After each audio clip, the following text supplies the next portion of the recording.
Oracles of the Bush is a wonderful celebration of Australian storytelling. It involves poetry, storytelling and music by original artists who make their living travelling this country and across the world, telling their stories, singing their songs, writing their poems. It's one of the prettiest towns on the range, and if you're coming to the festival, there's so much that you can pick and choose.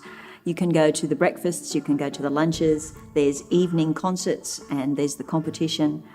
And it's just a beautiful town to visit. If you haven't been here, it's at the turning of the season, so all the leaves are changing colour. It's really beautiful. I think the up and close performance arenas are what is unique about Oracles. The fact that they are in restaurants and often small venues where the performers often don't ever need microphones. They get to talk to their audiences of 40 or 50 or up to 70, I guess, I can perform to without a microphone. And the fact that they also here recognise locals and they have a connection to the local community by inducting each year a legend who, through their community service, through their impact on the community with selfless service, have inspired the committee to recognise them for their efforts in creating a great little community in Tenterfield, and to recognise them as legends, I think makes this a very unique festival each year. The connection between the performances and the community. You'll get to see bush poets perform and children compete and recite, from the littlest kids right through to year 12, and of course adults of every age. And it's a really great way to get the kids involved and connected to poetry. I always like to talk about this festival as being a boutique festival, where you go to cafes, restaurants, out onto properties, into national parks, and you have warm, cosy morning teas, breakfasts, lunches and dinners with the performers. You get to meet them, you get to hear their stories, and how often is it that the audience get to tell their stories along with the performance? And that is why people should come to Oracles. It has become a pilgrimage. A lot of those who came in the early years continue to come. They address me by first name, and I recognise many of them by their first names. And it's a wonderful opportunity to create a campfire atmosphere in a great little country town. I think my favourite part of Oracles would be catching up with friends, meeting bush poets from all over Australia.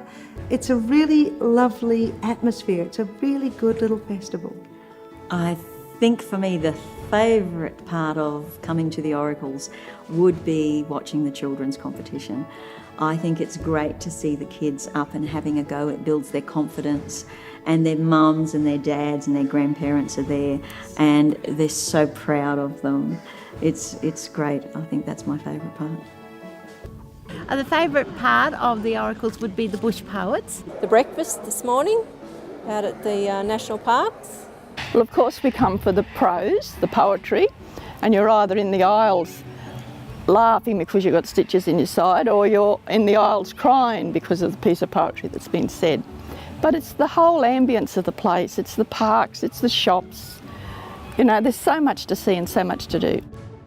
I just love the poetry. It's been excellent. Today here at Bald Rock has been absolutely fabulous. To have those beautiful poems written and spoken in this setting, in a bush setting, is just wonderful. This is the first time I've been to Oracles in the bush. This is my first time I've been to Oracles of the Bush. This is my 4th time of coming up to the Oracles of the Bush at Tenterfield. This is our 21st year. This is my first time to Oracles of the Bush. It's a town with heart. It really is a town with heart. The Oracles themselves, they're organised by such a dedicated team, and there's nothing at all you could fault. Why wouldn't you come back? Oracles is successful, I believe, first and foremost because it is never or has never become bigger than the volunteers who organise it. Those selfless volunteers in the yellow shirts who bounce around welcoming people to each event, who know the performers, who usher them around, make sure that events have great sound systems, that the seating's there, that the food's served. and the performers mingling in that environment with the audience make it a very down-to-earth campfire community atmosphere, and that is what is unique about Tenterfield, and that is where its success lies, that you'll be talking to these local legends who are inducted each year and you'll hear their stories.